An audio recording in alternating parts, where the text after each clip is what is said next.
about you, but a really hot topic on a lot of people's minds right now, this rapidly increasing interest rate, and what this is meaning for our daily life. Like, are we actually heading into a major recession, and what can we do to prepare ourselves for that possibility? So joining us today to help put things in perspective is financial planner Robyn Thompson.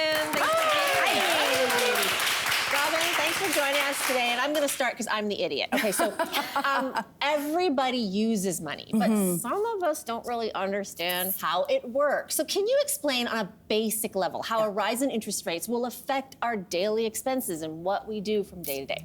Absolutely. So the first thing to note is that the Bank of Canada is raising rates to bring down inflation. They're making it more expensive to borrow because they want to bring down that 8.1%. So what do you do if you're in this environment where everything costs more money? Well, the cheap days of cheap rates, they're gone. So the first thing you have to do is you have to make sure that you're not actually borrowing more than you need. Second is to make more than your minimum payments on your debt. And third, you may need to delay any of those big purchases until you get your debt under control. Okay. So I know that this is a lot, especially right now, because emotions are high everywhere. So now I have a first question.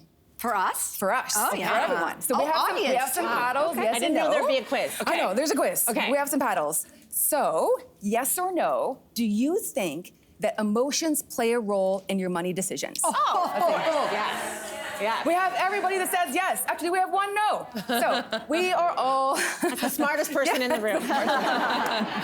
So absolutely, your emotions play a big part in how you look at money and how you spend money. And generally, people are in a few different areas. You're either in fear, which you're just like, oh my God, what am I supposed to do now? Some people are in greed, where they want more, they want more, they want more. They're in envy.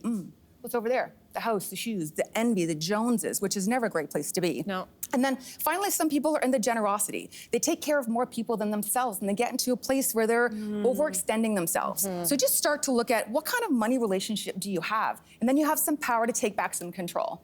I love that. Okay, can we get into a little bit of nitty-gritty, though? Because I think everyone's maybe looking at their budget and they're looking at how much more maybe a mortgage is taking a chunk out of their daily budget. Let's talk about how we can kind of work the current system and situation. For example, fixed rate versus variable rate. I mean, what is going to be the best route forward so that we're not literally going to be going bankrupt? I know. It's, Melissa, my husband and I actually bought a house during COVID. We moved from a condo into a house, and we are in variable. So we also feel that pinch. So one of the things to look at is first, what kind of mortgage do you have? Is it a variable, which means it's going to rise as interest rates rise, so you're gonna have to pay more, or is it fixed, which means that term is fixed for that term period? If you are on the edge of your cash flow and you can't afford any more interest rate increases, you need to sit down with your financial institution and see if you can lock in a lower rate, because we are gonna continue to see rates rise, and that might push you over the edge. So you really have to get clear on what that looks like. And then shop the market. Mortgage rates are negotiable, and there's lots of people wanting in our pockets, lots of people wanting money from us. So make sure you're getting the best rate, because the lower the rate, the easier it's gonna be on your cash flow. For sure. Okay. Good. So what advice do you have for first-time buyers and timing out the market? Timing of the market. Anybody have a crystal ball in here? It is impossible to time the market, but what we do know is that as rates rise, house prices are coming down. So let's have another question. Do we think that it is the right time to get into the housing market? Yes or no? Oh boy, is there a maybe? Ooh. Yeah, I feel like... I don't know. We have a bit of a mixed audience reaction here. So the answer is that it's the right time to get into the market when it's the right time for you. When can you afford to get into the market? Do you have the right down payment? Can you afford the mortgage that's being associated along with that payment? Do you have a secure enough job to make sure you can make those payments over long periods of time? So that's really what you want to look at. And you want to take a step back and be like, whoa, rates are coming down, house prices might continue to fall, but you're going to hold this house for 10, 15 years. The market's going to go like this over periods of time. You're investing in equity in your life. You're investing in a house. You're not paying anyone else's mortgage off. So think about that when you think about the housing and when to get in.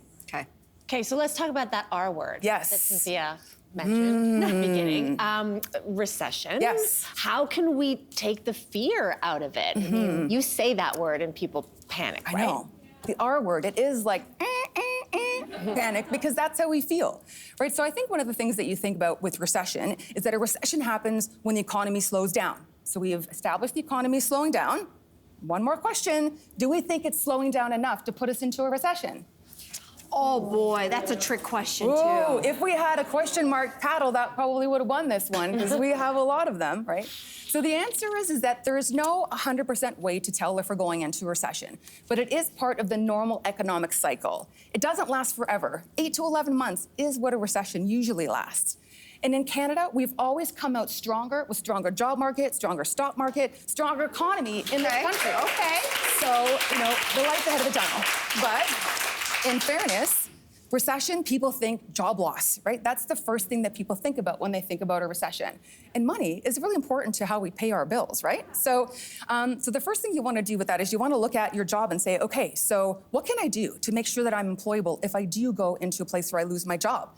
And that's where we're going to look at who we are now. Over the last 2 years, our lives have changed. Our skills have changed. I know yours have changed because I've been in the inside of all of your living rooms. Like, did you think that you would broadcast a national talk show from your living rooms? No, right? I love that, but no. So look at the skills that you have. Update your resume. Put some polish on it. So if you need to use it, it's there. Oh, and we have a strong job market. More vacancies than we actually have people to fill those spots. So we're in a great place. Yeah. Listen, people are listening. Maybe a lot of people are really scared. Are there any bright spots that we can hold on to right now? Yes, I have one more question. Who wants to make more money? Yes! So as interest rates rise, it also impacts things like GICs, which are guaranteed investment certificates and high interest savings accounts. You're going to get more money in these accounts when you put money in. They're all 100% guaranteed, and the interest is guaranteed as well. So look for places where you can make more money with your money. And understand, we are humans. We are not Excel spreadsheets. We are messy, messy, messy humans. So try not to get everything perfect. Try to take 1 or 2 things in your money life and apply it every day, and you'll see an impact.